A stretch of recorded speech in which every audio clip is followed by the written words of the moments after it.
they have 1,100 truck drivers in this particular division. They spend $2,200 per truck driver training them. Now you got this? 1,100 truck drivers, $2,200 per truck driver training these truck drivers. Their turnover rate 73%. 73%. The industry best practice average is 40. I met with the GMs and the guys that head up the operations of this company, and I said, guys, when you come to work in the morning, I want you to get a cup of coffee. I want you to go down in the yard where the drivers are, and I want you to walk around. Hey, how are you doing? It's good to see you, man. How's your family doing? Hey there, how are you?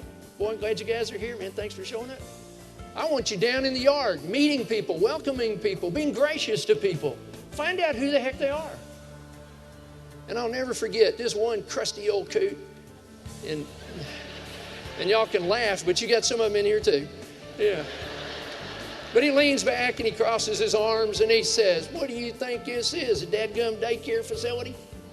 And I said, no, I know exactly what it is. And he says, I ain't got time for that kind of stuff.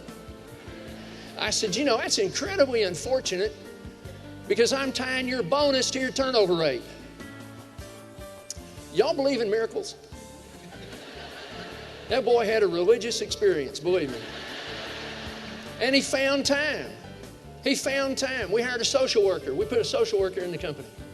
They said, what are you doing? And I said, well, you see, we've got all these populations serving this company who don't speak English. They can't access social services. They don't know how to get their kids to school. They can't get tutorial services for them. They don't even know how to turn on their phone or electricity or gas. I want a social worker doing that. I want to have cookies and coffee on Fridays. Do you know what their turnover rate is today? Right now today? And this has been written up in AGC. It's been presented in 2 papers and is in 1 book. The turnover rate today is 11%. It has been worth millions of dollars to them. To do what? To take care of people.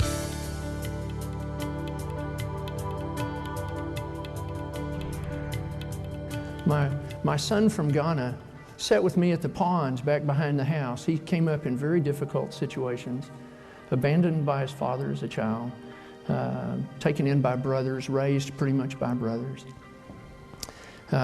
Came into our life. We sat at the pond down behind the back of the house, and because I live on our ranch. And while we were sitting there, Evan said, if school's too hard, I have to quit. I have to quit. And I said, okay, I understand.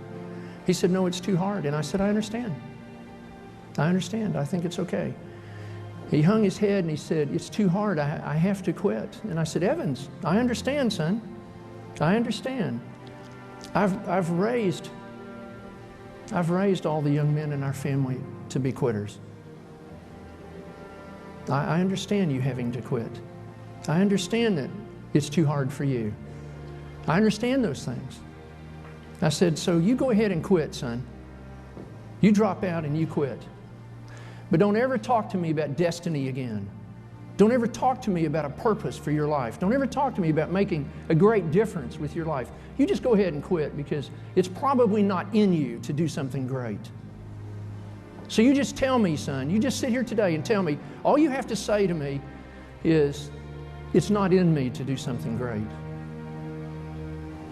And Evans, the free Jehu, with tears running down his face, said, I can't say that. And I said, then own up to it, son, and deal with it. Great expectations. Do you know what Evans, the free Jehu, does today? My son from Ghana. Evans, the free Jehu, has a PhD in toxicology.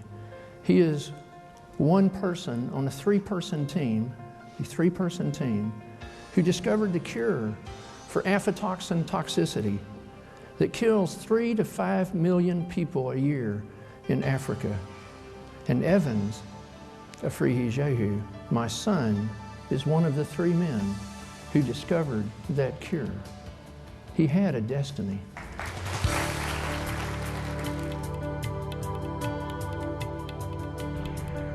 Just finished a 40-week television series with NASCAR.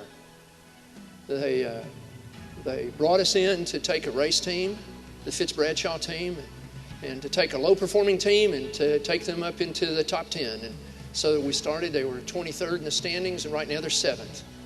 And it's been worth millions of dollars to them. They've done a phenomenal job, and our job is accelerating their performance. I like doing that.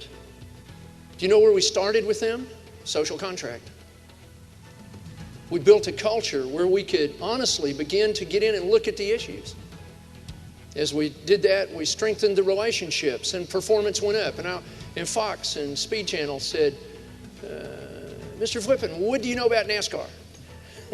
I said, I know I come home dirty and deaf. That's all I know about NASCAR. But I know how to build high-performing teams.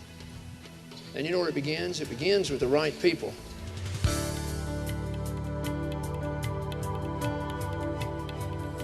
Playing to your gifts and your talents and strengths is very, very important. It really is. But that's only half the story. There are critical constraints, behavioral constraints, that hold people back and keep them from becoming who they really can be. Yeah. I mean, look at Dennis Rodman. Look at Paris Hilton. Look at Britney Spears. Look at Ken Lay with Enron. You know, those guys were playing to their strengths. Mike Tyson. You go all the way down the list, but their constraints ultimately nail them if they don't deal with them. Did you know that personal growth is not personal? It's not about you. In fact, the reason I really want to grow is because of my children, my wife, my colleagues, my associates. When you grow, it touches every person in your life, and that's really what personal growth is all about.